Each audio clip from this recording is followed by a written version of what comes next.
Haleluya, haleluya, haleluya. Shalom saudara-saudaraku, saya sangat sukacita pagi hari ini karena kembali dapat menyapa Bapak dan Ibu dan membawa Bapak dan Ibu merenungkan firman Tuhan. Kembali hari ini tanggal 19 Mei tahun 2022.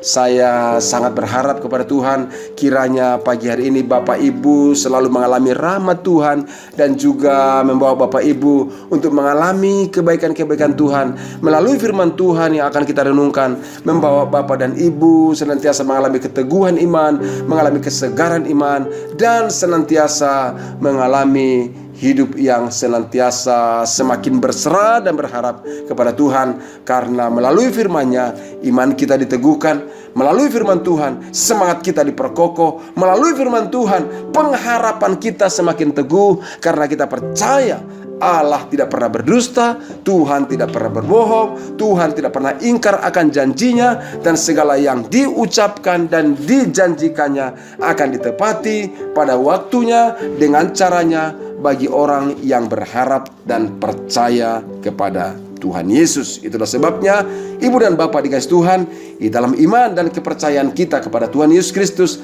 pagi hari ini saya kembali mengajak kita merenungkan firman Tuhan dari Mazmur 140 ayat 1 sampai dengan ayat ke-14. Ayatnya cukup panjang, jadi saya tidak bacakan secara keseluruhan, tapi saya akan bacakan kepada Bapak Ibu ayat yang kedua, dan nanti ayat-ayat selanjutnya saya akan bacakan dan uraikan secara singkat, tapi poin-poinnya akan saya sampaikan kepada kita, apa yang harus kita lakukan, apa yang harus kita dengarkan, sehingga kita benar-benar mengalami berkat Tuhan di dalam kehidupan kita. Karena berbahagia orang yang merenungkan firman Tuhan, berbahagia orang yang mendengarkan firman Tuhan, merenungkan dan menyimpannya dalam hati, dan juga melakukannya di dalam kehidupannya. Dan harapan saya, kita semuanya senantiasa di dalam hidup yang berbahagia, karena Tuhan menjadi pusat dan fokus kebahagiaan kita. Dikatakan dalam firman Tuhan ayat yang kedua dari Mazmur pasal 140, dikatakan demikian: luputkanlah aku ya Tuhan daripada manusia jahat, jagalah aku terhadap orang-orang yang melakukan kejahatan.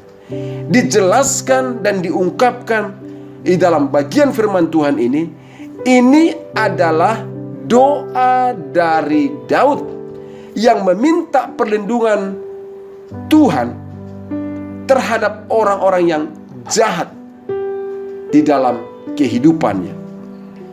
Dia berkata, luputkanlah aku ya Tuhan daripada manusia jahat. Dengan kata lain, Daud sedang mengungkapkan di hadapan Tuhan bahwa ada orang-orang jahat di sekitarnya. Ada orang-orang jahat yang merencanakan kejahatan terhadap hidupnya. Tetapi dia berkata, luputkanlah aku ya Tuhan daripada manusia jahat. Nah, hal ini juga menjelaskan kepada kita Bapak Ibu dikasih Tuhan, setuju atau tidak setuju, disadari atau tidak disadari, dialami atau tidak dialami, di sekitar kita atau di dunia ini ada manusia-manusia jahat. Firman Tuhan yang mencatatnya. Ada manusia jahat karena menyerahkan dirinya dipakai oleh iblis untuk berlaku jahat, sehingga dia melakukan kejahatan-kejahatan di mana-mana. Tapi ada juga orang yang melakukan kejahatan karena dorongan hawa nafsunya, ambisinya yang begitu sangat-sangat buruk, sehingga dia melakukan kejahatan, menghalalkan segala cara untuk mendapatkan apa yang diharapkan.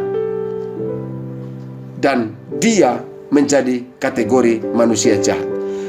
Itulah fakta yang disampaikan kalau kita melihat tentang doa daripada Daud yang berkata, luputkanlah aku ya Tuhan daripada manusia jahat. Sekali lagi, berarti di dunia ini ada manusia-manusia jahat. Atau mungkin saya mengatakan demikian, Bapak Ibu sudah berkata dalam hati, iya Pak, bukan hanya di dunia ini.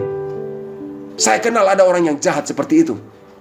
Bukan hanya saya kenal, dia sudah melakukan kejahatan terhadap saya. Oh, tunggu dulu Pak, tunggu dulu Pak. Ibu, jangan juga terlalu emosi, jangan terlalu terbawa suasana. Saya mau membawa kita kepada suasana doa yang teduh di hadapan Tuhan, karena memang ada manusia-manusia jahat yang mengarahkan hidupnya dalam kejahatan.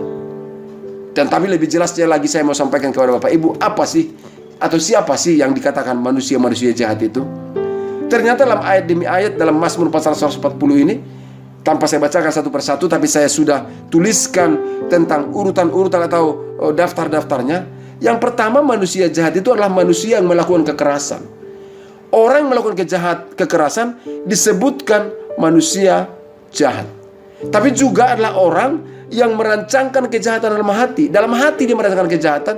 Dia adalah orang yang jahat di dalam pandangan Tuhan. Menghasut-hasut perang, mengadu domba satu dengan yang lain, itu juga adalah orang yang jahat. Ada saudara kenal orang seperti itu? Suka mengadu domba orang lain? Nah, itu termasuk kategori manusia jahat.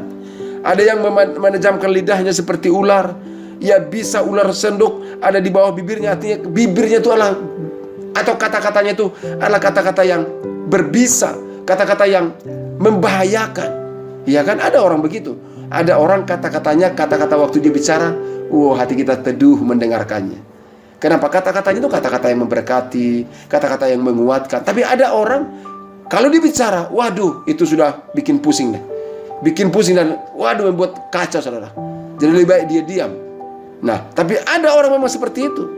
Tapi ada juga disebutkan manusia jahat itu dalam ayat ini, yaitu bermaksud menjatuhkan sesama. Bermaksud menjatuhkan sesama. Jadi dia itu gaya menjatuhkan sesama, memasang jerat bagi sesama, membentangkan tali seperti jaring, mau menjebak orang lain.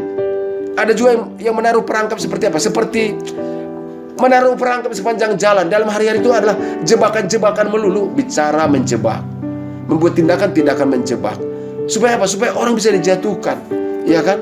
Sama seperti pengalaman yang dialami oleh Tuhan Yesus. Mereka mencari-cari kesalahannya, dijebak, ditanya. Seperti contoh bertanya, apakah engkau raja orang Yahudi? Itu sebenarnya kan kata-kata jebakan.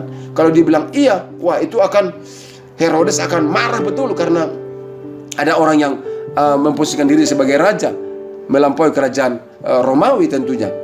Itu kata-kata jebakan. Tapi Bapak Ibu Tuhan, memang ada orang bermaksud jahat, merencanakan kejahatan dan membuat perangkap-perangkap. Dan itu adalah manusia-manusia jahat.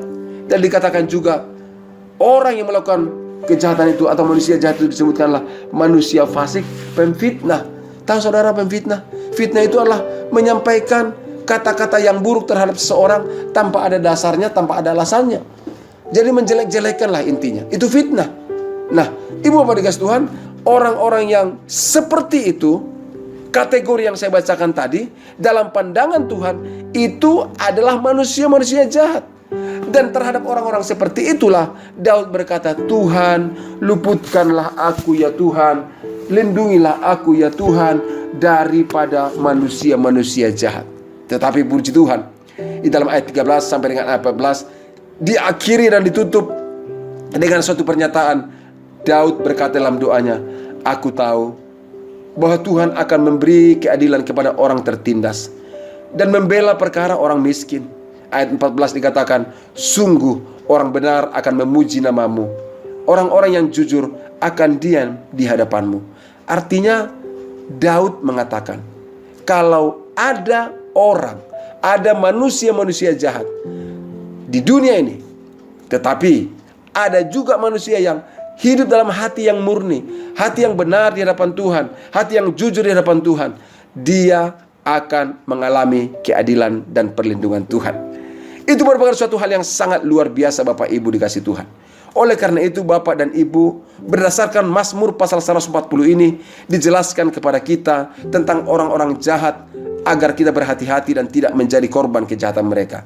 Melalui ayat ini juga dijelaskan kepada kita agar kita lebih waspada, agar sifat-sifat kejahatan manusia-manusia jahat kita hindari dari diri kita. Jangan sampai kita berkata, oh dia orang yang paling jahat Pak, dia orang paling jahat. Tapi tanpa kita sadari, sebenarnya kita juga memiliki sifat-sifat orang-orang jahat tersebut.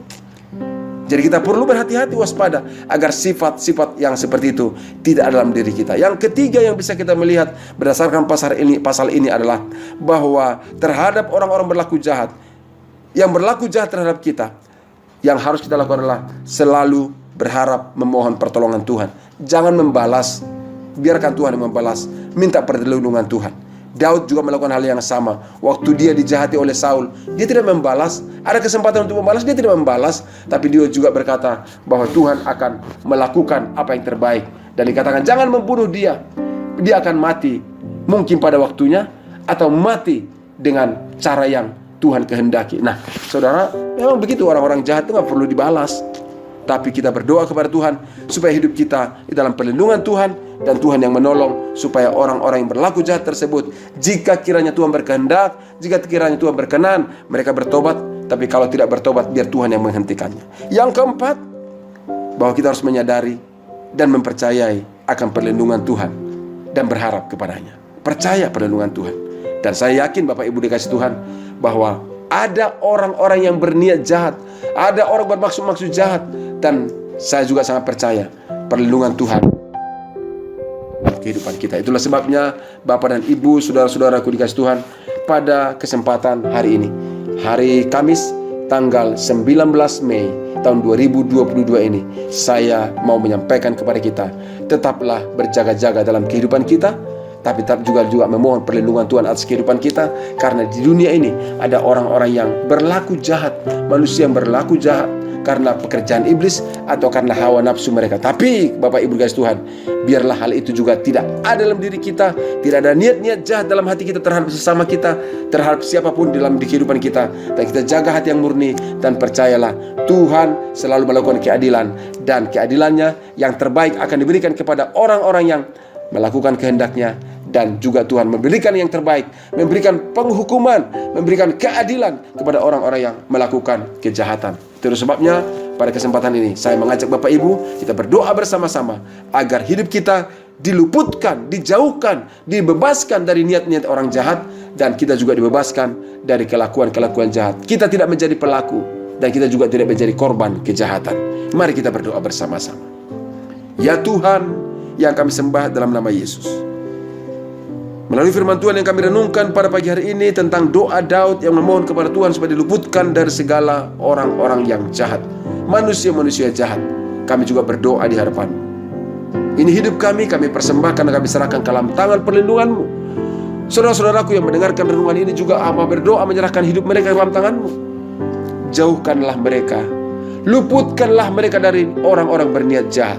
Mungkin di tempat pekerjaannya, mungkin di tempat lingkungannya, mungkin di tengah-tengah perjalanan hidup mereka, atau kemanapun mereka melangkah, ada orang berniat jahat.